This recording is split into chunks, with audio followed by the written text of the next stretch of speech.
Interview. Hi, I'm Mike Laidlaw, lead designer for Dragon Age 2. The story we wanted to tell for Dragon Age 2 inherently is the story of one person's kind of rise to power over a decade of history. Now, this is the longest period of time we've ever covered in a BioWare title, and we wanted to make sure that we kind of gave it its due, to cover a single character and the effect they have in the Dragon Age universe, because our intent is that when we're done Dragon Age 2, things are going to have changed.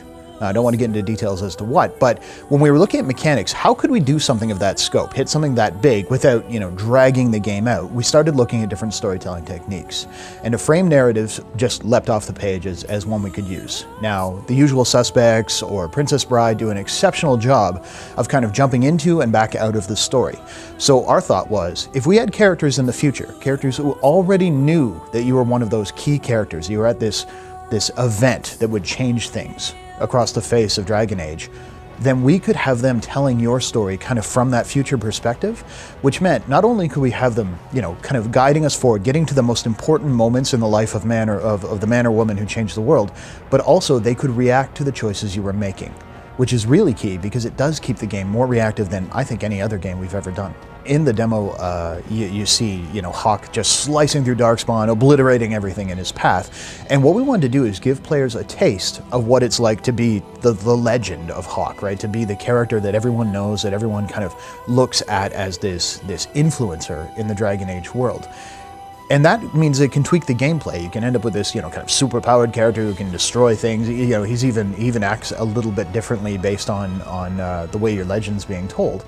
And then what we get to do is show you, okay, so that's what everyone thinks he was like. Let's dive into the character and go deeper so that players can start to form that character right away. So they have their initial impression, but then we really want to hand the controls and the reins over to them and say, you tell us what Hawk was like. Who was the champion of Kirkwall? Responsiveness was the key for combat.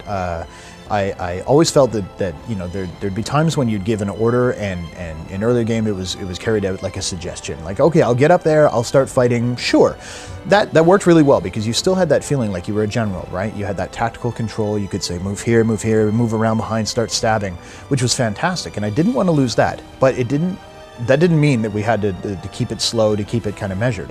So the goal then is that when I push a button or issue a keyboard command, something really, really cool happens. So my character leaps into the fray, charges the enemy, leads with their shield and slams into guys, and just some very simple kind of changes in terms of how much lead time before a power is executed, how quickly can I fire off a critical shot.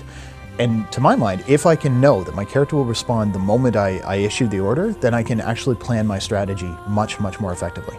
I think people that have played Origins will come into Dragon Age 2 feeling like, okay, cool, I know a lot of the secrets here. There's a lot of elements, even in the stuff we saw today, which is right near the beginning of the game, that hints at events, characters, Flemeth showing up. All those things I think are really rewarding to Origins players. And once we bring elements of their world in, they're going to see the reactions and impact that their character had on the world. So I think they'll find it very fulfilling because, the one thing we didn't want to change any part of, because it was loved, was the lore and the characters and that interaction.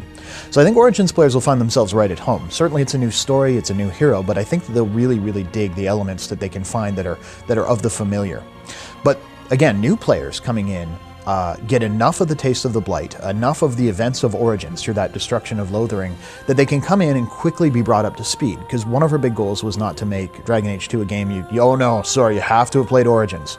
So we want people to be able to dive in, understand the world quite quickly, get the basic concepts, Blight bad, Grey Warden's good, and so on, and then move into the story of Hawk and understand the legend and get to see that reactivity to the choices they're making and the character they've built almost right away. And once they get that, I think our new players will be like, wow, this is a really, really cool experience. Maybe I should look at Origins. So yeah, Dragon Age 2 is it's going to be hands-on at Gamescom. We're really looking forward to getting people's reactions to it, and we've just announced that it will be coming out in North America March 8th, 2011. Europe, it'll be coming out March 11th, 2011. You'll be seeing it on the PS3, the PC, and the Xbox 360.